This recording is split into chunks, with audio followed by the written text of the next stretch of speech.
नमस्कार जोहार दोस्तों, एसपी हिस्ट्री क्लासेस में आप सभी का फिर से एक बार स्वागत है। और मैं आपका एडुकेटर सुनील पंडित लेकर आया हूँ हिस्ट्री का एक महत्वपूर्ण वीडियो जो झारखंड सहायक आचार्य के लिए काफ़ी महत्वपूर्ण है। चलिए मैं शुरू करता हूँ। पहला क्वेश्चन जैसे कि आप स्क्रीन पर देख पा रहे होंगे, क्या क्वेश्चन है। और क्वेश्चन है, कहता है कि ऐतिहासिक काल में सबसे प्राचीन अभिलेख किस शासक का है। मतलब ये जो प्राचीन अभिलेख है, ऐतिहासिक काल का सबसे प्राचीन अभिलेख, तो किस शासक काल किसका है, किस शासक का है। तो नंबर ए में अशोक, बी है कनिष्क, सी है सिकंदर और डी है अकबर। तो इसका सही जवाब क्या हो जाएगा? इसका सही जवाब हो जाएगा ऑप्शन नंबर ए। क्या हो जाएगा? ऑप्शन नंबर ए जो है इसका करेक्ट आंसर हो जाएगा, यानी कि अशोक हो जाएगा। चलिए अशोक जो है इसके बारे में नेक्स्ट क्वेश्चन है कि मेगास्थनीज पाटलिपुत्र में कब से कब तक रहा। यानी कि मेगास्थनीज जो थे वह पाटलिपुत्र आए थे। ये एक ग्रीक यात्री थे जो पाटलिपुत्र आए थे और ये कब से कब तक रहा था, इसका यहाँ चर्चा है। कहता है कि ये 302 से 298 ईसा पूर्व तक रहा, या 300 से लेकर 301 ईसा पूर्व, 306 से 309, या इनमें से कोई नहीं। तो मेगास्थनीज रहे थे आपका 302 से 298 ईसा पूर्व तक। चलिए नेक्स्ट क्वेश्चन की बात करें, क्वेश्चन नंबर 3। जैसे कि आप देख पा रहे होंगे, कहता है कि अशोक ने अपने राज्याभिषेक के चौथे वर्ष में निर्ग्रोथ के प्रभाव में आकर, मतलब प्रभाव से प्रभावित होकर किससे बौद्ध धर्म की दीक्षा ली थी। यानी कि अशोक का बौद्ध धर्म जो दीक्षा दिया था उस गुरु का नाम बताना है, वो किससे दीक्षा ली थी। नंबर ए में है नागार्जुन है, बी में है निग्रोथ है, सी में है उपगुप्त है और डी में है इनमें से कोई नहीं। तो इसका सही जवाब क्या आ जाएगा? ऑप्शन नंबर सी हो जाएगा, उपगुप्त से अशोक ने शिक्षा ली थी। नेक्स्ट क्वेश्चन की बात करें, क्वेश्चन नंबर 4।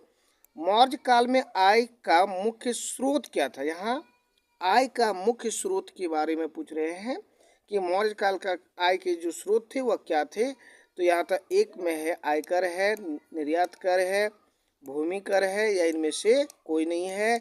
तो इसका सही जवाब हो जाएगा ऑप्शन नंबर सी, यानी कि भूमि कर हो जाएगा। चलिए नेक्स्ट क्वेश्चन की बात करें, क्वेश्चन नंबर 5, और ये रहा आपकी स्क्रीन पर। जैसे कि मौर्य साम्राज्य में प्रचलित मुद्रा यानी कि रुपया जो था उसका नाम क्या था, क्या नाम। तो मौर्य काल में जो चलता है रुपया उसका नाम पूछा है यहाँ। तो नंबर ए में पन है, 2 में तोल है, कौकनी है और दिनार है। तो इसका सही जवाब हो जाएगा ऑप्शन नंबर ए। मौर्य काल में जो रुपये चलता था उसको पन कहा जाता था। नेक्स्ट क्वेश्चन की बात करें, क्वेश्चन नंबर 6। तो क्वेश्चन नंबर 6 थोड़ा सा बड़ा है, इसको देख लेते हैं, एक बार में दिख जाता है। यहाँ देख पा रहे होंगे कि विशाख दत्त के प्राचीन भारतीय नाटक मुद्राक्षस के विषय में विषय वस्तु है क्या, उसका विषय वस्तु क्या है यहाँ दिखना है।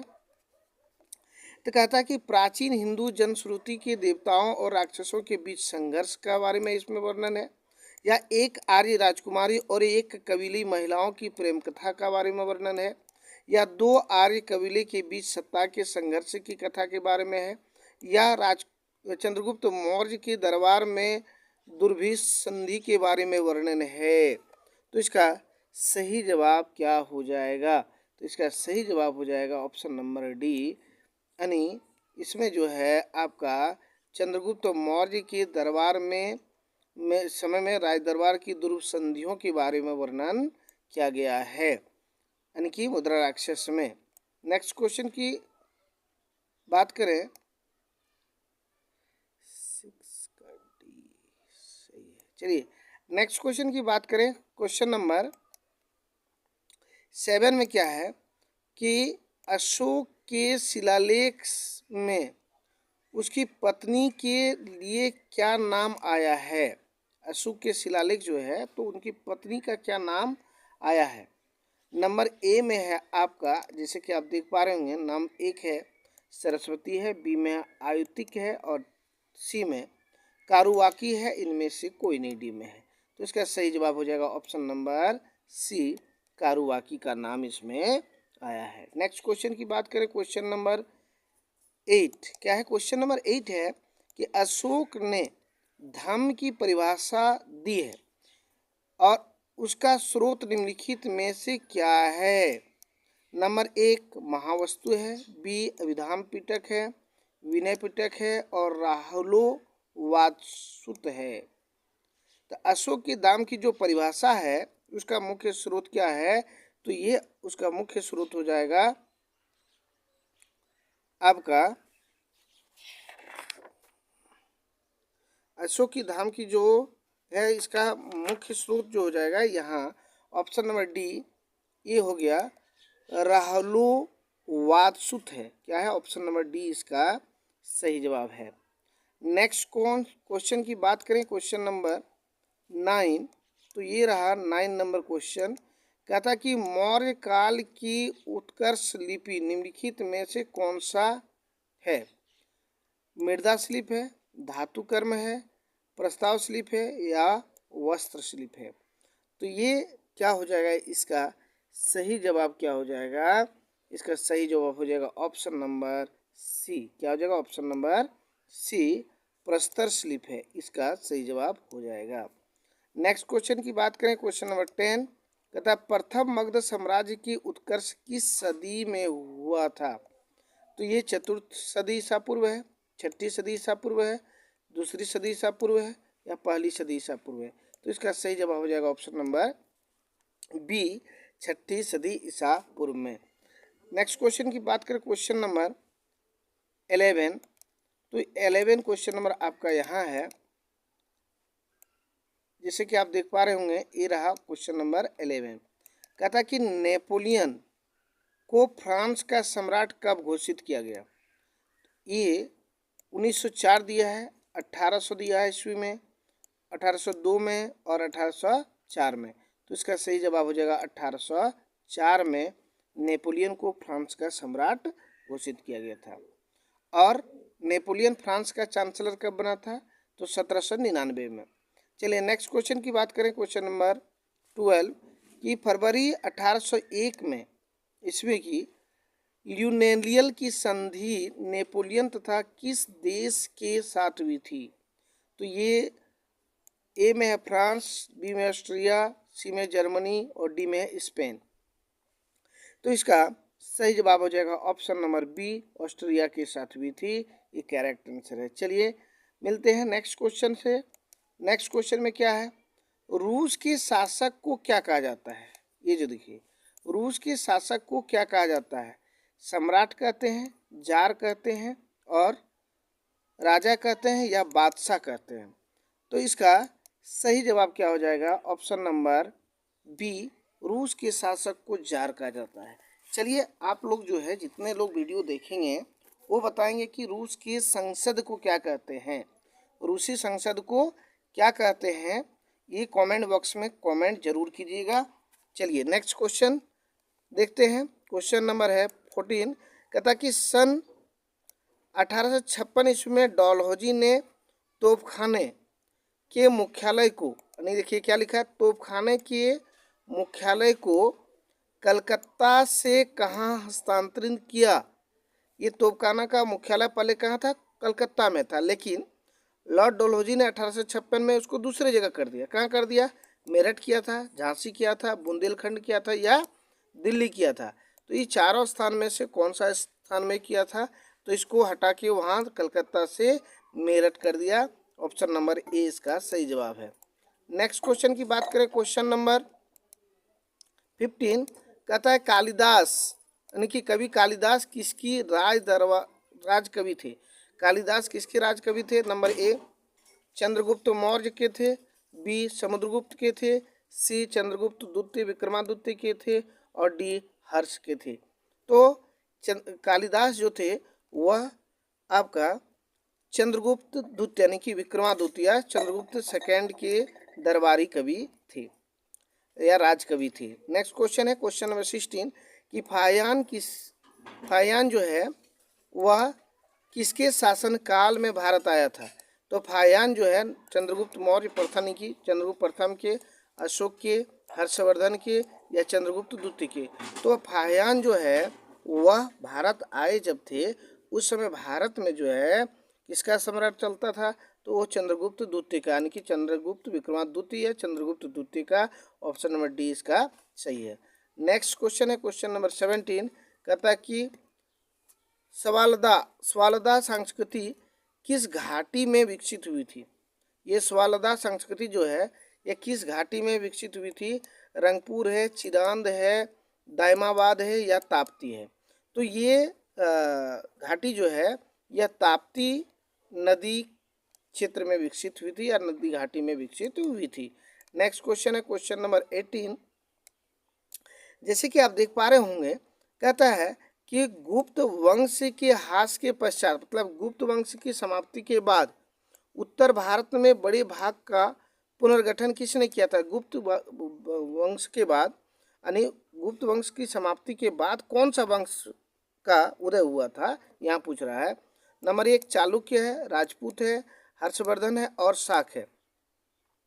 तो गुप्त वंश के बाद जो होता है आपका वर्धन वंश, यानी कि हर्षवर्धन, पुनर्गठन किसने किया था? तो हर्षवर्धन ने किया था। चलिए नेक्स्ट क्वेश्चन है कि पृथ्वीराज रासो, या देखिए पृथ्वीराज रासो जो है किसकी रचना है? पृथ्वीराज रासो किसकी रचना है? तो यहाँ देखिए ऑप्शन नंबर 1 है भयभूत है, जयदेव है, चंद्रवरदाई है और वानभट्ट है। तो ये तो इसका पृथ्वीराज रासो जो है ये चंद्रवरदाई की रचना है, लेकिन ये चंद्रवरदाई और पृथ्वीराज रासो के जो चंद्रवरदाई हो गया पृथ्वीराज रासो के लेखक, यानी कि चंद्रवरदाई और पृथ्वीराज चौहान ये दोनों दोस्त थे और इन्होंने ही, यानी कि पृथ्वीराज चौहान के दरबार में चंद्रवरदाई कवि के रूप में थे और इन्होंने ही ये लिखे थे, पृथ्वीराज रासो। नेक्स्ट क्वेश्चन की बात करें क्वेश्चन नंबर 20 में क्या कहता है? कहता है कि विजयनगर के महान साम्राज्य के अवशेष कहाँ पाए जाते हैं? यानी कि विजयनगर का जो साम्राज्य है उसका अवशेष कहाँ मिला है? नंबर 1 में है हम्पी में मिला है, बी में है बीजापुर में मिला है, सी में गोलकुंडा है और डी में है बड़ोदरा है। तो विजयनगर साम्राज्य का जो अवशेष मिला है वह आपका हम्पी यानी कि हम्पी में मिला है। ऑप्शन नंबर ए इसका जो है सही हो जाएगा, हम्पी में मिला है। नेक्स्ट क्वेश्चन है क्वेश्चन नंबर बी, यानी बाबर ने एक काव्य संग्रह दीवान किस भाषा में संकलित किया था? दीवान जो है वह अरबी भाषा है, फारसी है, तुर्की है और उर्दू है। तो दीवान जो संकलित किया था बाबर ने वह किया था आपका तुर्की भाषा में। नेक्स्ट क्वेश्चन की बात करें क्वेश्चन नंबर 21, तो ये रहा क्वेश्चन नंबर 21, यहाँ आप देख पा रहे होंगे, सॉरी 21 तो उधर ही है। कहता है 21 अप्रैल 1526 को ईस्वी को पानीपत का प्रथम युद्ध बाबर ने किसके विरुद्ध लड़ा था? इब्राहिम लोदी के विरुद्ध, राणा संगा के विरुद्ध, मेदिनी राय के विरुद्ध, अफगानों के विरुद्ध? तो इसका सही जवाब क्या हो जाएगा? ऑप्शन नंबर ए हो जाएगा, इब्राहिम लोदी के विरुद्ध। नेक्स्ट क्वेश्चन है क्वेश्चन नंबर 23, कहता है पानीपत के प्रथम युद्ध, खानवा के युद्ध, चंदेरी के युद्ध का जो युद्ध है तथा घाघरा का युद्ध में विजय होने वाला शासक था? कौन सा शासक जो था विजय हुआ था? तो यहाँ ये चारों का चारों युद्ध जो लड़ा था बाबर लड़े थे, तो बाबर हो जाएगा, इब्राहिम लोदी हो जाएगा, मेदिनी राय होगा, राणा सिंह। देखिए यहाँ 4 व्यक्ति का नाम दिया है, तो ये बाबर के साथ ही लड़ाई हुआ था, इसका भी, बाबर के साथ ही इसका भी और बाबर के साथ इसका भी लड़ाई हुआ था। यानी कि 4 युद्ध में 3 युद्ध का नाम दिया था और 1 का नाम नहीं दिया है। तो यहाँ सभी का सभी युद्ध जो जीतने वाला था, इनकी जीता था, वह कौन जीता था, विजय किसका हुआ था? इसमें बाबर का। ऑप्शन नंबर ए इसका सही जवाब हो जाएगा। चलिए नेक्स्ट क्वेश्चन लेते हैं क्वेश्चन नंबर 24 में क्या कहता है कि शेर शाह कालीन प्रशासन में कानूनगो का काम था। कानूनगो का क्या काम था? तो यहाँ भूमि संबंधी रिकॉर्ड का रखना, भूराजस्व का वसूल करना, ये भी दोनों या इनमें से कोई नहीं। तो ये दोनों काम कानूनगो का काम था। ऑप्शन नंबर सी इसका सही जवाब है। नहीं सॉरी, इसका एक ही काम था, आपका भूमि संबंधी रिकॉर्ड जो रखता था। ऑप्शन नंबर ए काम इसका सही था, इसलिए इसका सही जवाब हो जाएगा ऑप्शन नंबर ए। कानूनगो का काम क्या था? तो कानूनगो का काम था भूमि संबंधी रिकॉर्ड को रखना, इसके अलावा इसका कोई काम नहीं था। तो ये 24 का जो है ऑप्शन नंबर ए सही हो जाएगा। चलिए नेक्स्ट क्वेश्चन लेते हैं, क्वेश्चन नंबर 25। जैसे कि आप देख पा रहे होंगे, कहता कि शेर शाह के भूराजस्व व्यवस्था के संदर्भ में क्या सही नहीं है। शेर शाह का जो भूराजस्व व्यवस्था है उसमें कौन सा कथन सही नहीं है? तो यहाँ देखिए, भू सर्वेक्षण के आधार पर रजिस्ट्री खसरा खतियानी तैयार किया जाता था, ये तो सही था। राय यानी कि भू राजस्व निर्धारण के लिए फसल दरों की सूची लागू किया गया, ये भी सही है। उपज के आधार पर भूमि को 3 श्रेणियों में उत्तम, मध्यम और निम्न में बांट दिया, ये भी सही है। लेकिन यहाँ देखिए, भू राजस्व की दर जो है उपज का 1/6 भाग किया, ये गलत है। ये नहीं था 1/6 नहीं, बल्कि 1/10 था, बहुत ही कम लेते थे। यानी कि इसका सही जवाब हो जाएगा ऑप्शन नंबर डी हो जाएगा। यहाँ क्या हो जाएगा? ऑप्शन नंबर डी हो जाएगा। चलिए नेक्स्ट क्वेश्चन की बात करें, क्वेश्चन नंबर 26। कहता दिल्ली का पुराना किला किसने बनवाया था? पुराना किला का बात हो रहा है, दिल्ली का पुराना किला का बात हो रहा है। तो यहाँ पुराना किला बनवाया था किसने? शेरशाह ने, अकबर ने, शाहजहां ने और हुमायूं ने। तो इसका सही जवाब हो जाएगा option number A, Sher Shah ने बनवाया था। नेक्स्ट क्वेश्चन की बात करें, क्वेश्चन नंबर 27। किस युद्ध को जीतने के बाद शेरशाह ने दिल्ली में द्वितीय अफगान राज्य की स्थापना की थी? तो यहाँ कन्नौज बिलग्राम का युद्ध जो हुआ था कब? 1540 में। कब हुआ था? 1540 में। बी में है चौसा का युद्ध, ये हुआ था 1539 में। और कालिंजर का युद्ध, इनमें से कोई नहीं। तो ये ऑप्शन नंबर ए इसका सही हो जाएगा, यानी कि कलिंजर या बिलग्राम का युद्ध में। नेक्स्ट क्वेश्चन की बात करें, क्वेश्चन नंबर 38। ये रहा क्वेश्चन नंबर 38। कहता कि 9 वर्ष की उम्र में अकबर को कहाँ के सूबेदार सौंपी गई थी?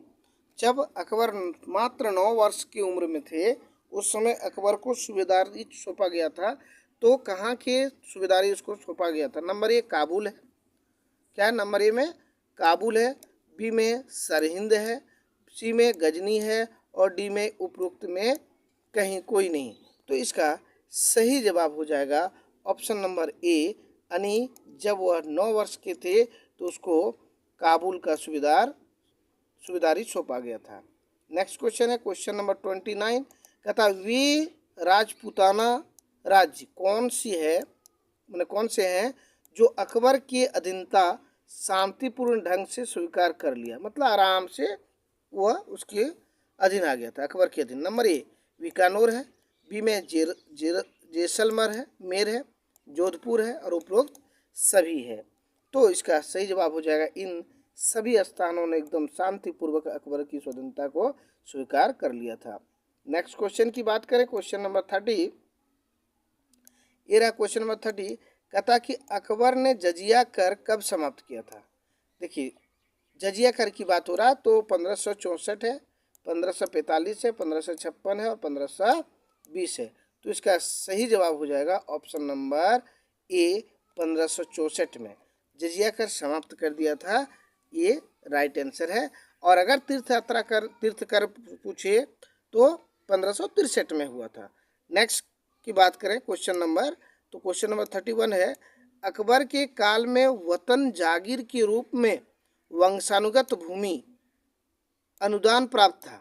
किसको? वतन जागीर के रूप में सिर्फ अफगानों को, ब्राह्मणों को या राजपूतों को और उपरोक्त में सभी, इन तीनों को कि इसमें से कोई एक का? तो इसमें से किसी एक को वतन जागीर प्राप्त था और वह था राजपूतों को। किसको प्राप्त था? राजपूतों को। इसका सही जवाब क्या हो जाएगा? Option number C. चलिए नेक्स्ट क्वेश्चन की बात करें, क्वेश्चन नंबर 31। 31 में क्या कहता है? मुगल साम्राज्य का पतन किस शासक के काल में माना जाता है? तो देखिए, औरंगजेब है, बहादुर शाह जफर द्वितीय है, फारूक शाह है, इनमें से कोई नहीं। तो औरंगजेब की मृत्यु के बाद ही आपका मुगल साम्राज्य की पतन प्रारंभ हो गए थे। औरंगजेब की मृत्यु के बाद ही आपका मुगल साम्राज्य की पतन प्रारंभ हो गए थे। और औरंगजेब की मृत्यु कब हुई थी? तो औरंगजेब की मृत्यु जो है वह 1707 में हुआ। कब हुआ? 1707 में हुआ था। और इसका बाद जो है इसके बीच में बेटों के बीच में उत्तराधिकारी का युद्ध शुरू हो जाता है और इसी के साथ इसका पतन भी चलता है। तो इसका सही जवाब हो जाएगा option number C. Next question की बात करें, क्वेश्चन नंबर 33। तो ये रहा क्वेश्चन नंबर 33। देखते हैं। कहता है कि 1739 में ईरान के शासक ने मुगलों की सेना को पराजित किया। यानी कि ईरान के शासक कौन थे जिसने मुगल सेना को पराजित किया था? ए में है नादिर शाह, बी में है अहमद शाह अब्दाली, सी में है महाराणा प्रताप और डी में है इनमें से कोई नहीं। तो इसका सही जवाब क्या हो जाएगा? इसका सही जवाब देखते हैं तो ये आ जाएगा ऑप्शन नंबर ए, नादिर शाह। ठीक है, चलिए नेक्स्ट क्वेश्चन लेते हैं। क्वेश्चन नंबर 34 क्या होगा? 34 में कहता है कि मराठा राज्य एवं प्रशासन का प्रमुख कहलाता है। क्या कहलाता है? छत्रपति कहलाता है, महाराज कहलाता है, सम्राट कहलाता है, इनमें से कोई नहीं। तो इसका सही जवाब क्या हो सकता है? तो इसका सही जवाब ऑप्शन नंबर ए हो जाएगा, छत्रपति कहलाता है। नेक्स्ट क्वेश्चन की बात करें, क्वेश्चन नंबर 35। तो यहाँ देख पा रहे होंगे कि निम्नलिखित में से कौन से राजपूताना राज्य सैनिक संघर्ष के बाद अकबर की अधीनता स्वीकार की थी। वहाँ देखिए कि स्वतः प्रदान कर लिए, मैंने आ गए, लेकिन यहाँ कहता कि सैनिक संघर्ष करना पड़ा उसको, अकबर को। तो यहाँ मेवाड़ है और रणथंभौर, ये आपका दोनों जो है ये सैनिक संघर्ष के बाद जो है अकबर की स्वतंत्रता को स्वीकार किया था। नेक्स्ट क्वेश्चन है क्वेश्चन नंबर 36। किस वर्ष प्रतापी मुगल बादशाह एक विदेशी ताकत का पेंशन भोगी होकर रह गया था? यहाँ मिस्टेक है कुछ, देखते हैं। तो किस वर्ष होता है यहाँ? 1803, 1804, 1805 और इनमें से कोई नहीं। तो किस वर्ष की बात करें तो ये आपका 1803 हो जाएगा। इस समय मुगल बादशाह जो था एक पेंशन भोगी बन गया था। चलिए नेक्स्ट क्वेश्चन की बात करें, क्वेश्चन नंबर 37। ये रहा क्वेश्चन नंबर 37। कहता कि शिवाजी का जो अंतिम सैन्य अभियान था, मतलब शिवाजी का अंतिम सैन्य अभियान कौन था? कर्नाटक अभियान था, सिलहार का अभियान था, या जंजीरा के सिंधी के विरुद्ध अभियान था, या कनाडा का अभियान था? तो इसका सही जवाब हो जाएगा ऑप्शन नंबर ए, आपका कर्नाटक अभियान शिवाजी का अंतिम अभियान था। ऑप्शन नंबर ए सही है। औरंगजेब की गुरु कौन थी? यहाँ एकदम आसान सा सवाल है लेकिन फंसाने वाला है। कहता है औरंगजेब के गुरु कौन थे? तो असद खां है, महावत खां है, बेरम खां है, मीर मोहम्मद हाकिम है। तो इनका गुरु जो थे वह आपका कौन थे? मीर मोहम्मद हाकिम। ऑप्शन नंबर डी इसका सही जवाब हो जाएगा। चलिए नेक्स्ट क्वेश्चन की बात करें, क्वेश्चन नंबर जो है आपका 39 कि औरंगजेब के काल में हिंदू मानसबदारों की संख्या थी कितनी थी? 437 थी, 337 थी, 537 थी या 637 थी? तो यहाँ ऑप्शन के अनुसार अगर हम बात करें तो ऑप्शन के अनुसार से आपका 437 जो है ये सही हो जाएगा। कितना हो जाएगा? 437। चलिए नेक्स्ट क्वेश्चन है क्वेश्चन नंबर 14 कि लॉर्ड डलहौजी को कोहिनूर हीरा किस राजा से प्राप्त हुआ था? तो यहाँ दिलीप सिंह है, नादिर शाह है, माधव राय है और इनमें से कोई नहीं। तो इसको मिला था ऑप्शन नंबर ए जो है दिलीप सिंह से मिला था लॉर्ड डलहौजी को कोहिनूर हीरा। नेक्स्ट क्वेश्चन की बात करें, क्वेश्चन नंबर 41। क्या क्वेश्चन नंबर 41 कहता है मंगल पांडे, यानी कि मंगल पांडे जिसने अकेले 1857 की विद्रोह का सूत्रपात किया था, ये ऑप्शन नंबर 34वें नेटिव इन्फेंट्री के थे, 22वें नेटिव इन्फेंट्री के थे, 19वें के थे और या 38वें के थे? तो इसका सही जवाब क्या हो जाएगा? ऑप्शन नंबर ए, आपका 34वें नेटिव इन्फेंट्री के थे। नेक्स्ट क्वेश्चन की बात करें, क्वेश्चन नंबर 42 कहता है बेगम हजरत महल ने 1857 की विद्रोह का नेतृत्व निम्नलिखित में से किस शहर से किया था? Begum Hazrat Mahal, option number A Lucknow, B Kanpur, C Banaras, C D में इलाहाबाद। तो बेगम हजरत महल कहाँ के थे? बेगम हजरत महल सीधे सीधे लखनऊ से इन्होंने 1857 की क्रांति का नेतृत्व कर रहे थे। चलिए नेक्स्ट क्वेश्चन की बात करें, क्वेश्चन नंबर 43। ये रहा क्वेश्चन नंबर 43। आप देख पा रहे हो कैबिनेट मिशन के तहत वर्गीकृत प्रांतों की श्रेणियां क, ख एवं ग में थी। मतलब कौन कौन था? मुंबई, बिहार, मध्य प्रदेश, मद्रास, उड़ीसा, संयुक्त प्रांत। बी में है पश्चिमोत्तर सीमांत और प्रांत और पंजाब, असम और बंगाल, उपरोक्त सभी। तो यहाँ इसका सही जवाब हो जाएगा आपका ऑप्शन नंबर डी, उपरोक्त में सभी। चलिए नेक्स्ट क्वेश्चन लेते हैं, क्वेश्चन नंबर 44, जैसे कि आप देख पा रहे होंगे। और ये रहा क्वेश्चन नंबर 44। कहता है गुट निरपेक्ष आंदोलन एक अनैतिक एवं अदृश्यनीय अदूरदर्शनीय धारणा है, किसने कहा था? ऑप्शन नंबर ए है जॉर्ज मार्शल ने कहा था, बी है इनसेनवेल ने कहा था, सी है जॉन फास्टर डुलिस ने कहा था, और डी है टी.आर. फॉक्सर ने कहा था। तो इसका सही जवाब क्या हो जाएगा? इसका सही जवाब हो जाएगा option number C, John Foster Dulles ने कहा था। इसका सही जवाब क्या हो जाएगा? ऑप्शन नंबर सी हो जाएगा। नेक्स्ट क्वेश्चन की बात करें, क्वेश्चन नंबर 45। ये रहा क्वेश्चन नंबर 45। फिर कहता है कि नेपोलियन फ्रांस का सम्राट कब बना? यही सम्राट जो बना था, ये क्वेश्चन पहले बता चुके हैं, इसलिए इसको फटाक से सिर्फ आंसर बताते हैं। ऑप्शन नंबर ये हो जाएगा, जो है 1804 में बना था। क्वेश्चन नंबर 46 है मैं ही राजा हूँ और मेरा शब्द ही कानून है, यह कथन किसका है? ए नंबर लुई 16वां का है, बी लुई 14वां का है, सी वाल्टियर का है, डी रूसो का है। तो ये कथन आपका ऑप्शन नंबर बी लुई 14वां का है। नेक्स्ट क्वेश्चन की बात करें, क्वेश्चन नंबर 47। तो 47 में क्या कहता है? इटली प्रथम विश्व युद्ध में किसकी ओर से शामिल थे? तो इटली जो थे वह किसकी ओर से शामिल थे प्रथम विश्व युद्ध में? मित्र राष्ट्र की ओर से, धुरी राष्ट्र की ओर से, ए और बी दोनों, इनमें से कोई नहीं। तो इसका सही जवाब हो जाएगा ऑप्शन नंबर ए, मित्र राष्ट्र की ओर से शामिल थे। नेक्स्ट क्वेश्चन है क्वेश्चन नंबर 48। अमेरिका प्रथम विश्व युद्ध में कब शामिल हुआ था? तो ये 6 अप्रैल 1917 को, 5 अप्रैल 1917 को, 7 अप्रैल 1917 को, 9 अप्रैल 1917 को। तो ये प्रथम विश्व युद्ध में शामिल हुए थे। ऑप्शन नंबर ए आपका 6 अप्रैल 1917 को। नेक्स्ट क्वेश्चन है क्वेश्चन नंबर 49 कि रूस में जारशाही कब समाप्त होता है? रूस में जो जारशाही है वह कब समाप्त होता है?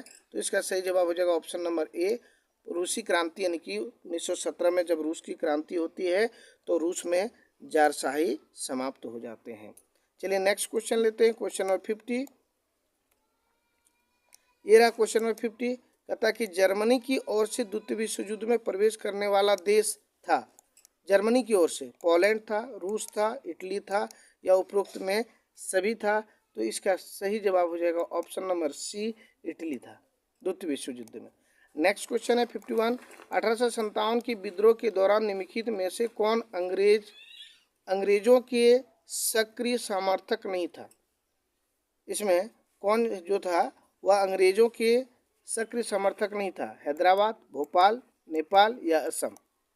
तो इसका सही जवाब हो जाएगा option number D, Assam. Next question है क्वेश्चन नंबर 52। 52 क्वेश्चन में क्या है? कहता कि चंद्रगुप्त द्वितीय का सेनापति अम्रकादेव किस धर्म का समर्थक था? किस धर्म का समर्थक था? ऑप्शन नंबर ए बौद्ध धर्म, बी जैन धर्म, सी भागवत धर्म, डी शैव धर्म। तो इसका सही जवाब हो जाएगा ऑप्शन नंबर आपका ए, बौद्ध धर्म का समर्थक था। नेक्स्ट क्वेश्चन है क्वेश्चन नंबर 53। क्या क्वेश्चन नंबर 53 कहता है अकबर की मानसादारी व्यवस्था के संबंध में निम्नलिखित में से कौन सा कथन सही है? मानसव, देखिए यहाँ 4 ऑप्शन दिया है, इसका हम सिर्फ आंसर बता रहे हैं और इसका सही जवाब हो जाएगा ऑप्शन नंबर सी, यानी 4 और 5। ये 4 और 5 यानी कि 4 हो जाएगा और 5 हो जाएगा, यानी कि इसका ऑप्शन नंबर सी सही हो जाएगा। चलिए नेक्स्ट क्वेश्चन की बात करें। क्वेश्चन नंबर 54 कहता है कि औरंगजेब पहली बार कब दक्कन का सूबेदार बना? औरंगजेब जो है वह पहली बार दक्कन का सूबेदार कब बना था? 1635, 1646, 1636 या 1630 में। तो औरंगजेब दक्कन का सूबेदार बना था 1636 ईस्वी में। ऑप्शन नंबर सी इसका सही जवाब है। नेक्स्ट क्वेश्चन है क्वेश्चन नंबर 55। ये रहा क्वेश्चन नंबर 55। कहता है कि मगध के राजा अजातशत्रु का सदैव किस गणराज्य के साथ युद्ध रहा?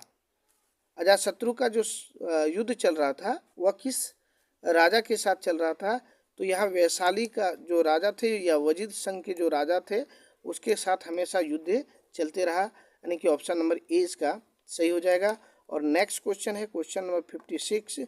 जैसे कि आप देख पा रहे होंगे, कहता वजीद संघ के विरुद्ध मगध राज्य के किस शासक ने प्रथम बार रथ मूसल, यानी कि एक ऐसे अस्त्र जिसमें गदा जैसे हथियार जुड़ा था और महाशिला कंटक की पत्थर फेंकने वाले एक युद्धक यंत्र नामक गुप्त हथियार का प्रयोग किया था? ऑप्शन नंबर 1 अजातशत्रु, बी में चंद्रगुप्त मौर्य, सी में कलाशोक और डी में है उदयन। तो इसका सही जवाब क्या हो जाएगा? इसका सही जवाब हो जाएगा ऑप्शन नंबर ए अजातशत्रु। नेक्स्ट क्वेश्चन है क्वेश्चन नंबर 57। कहता है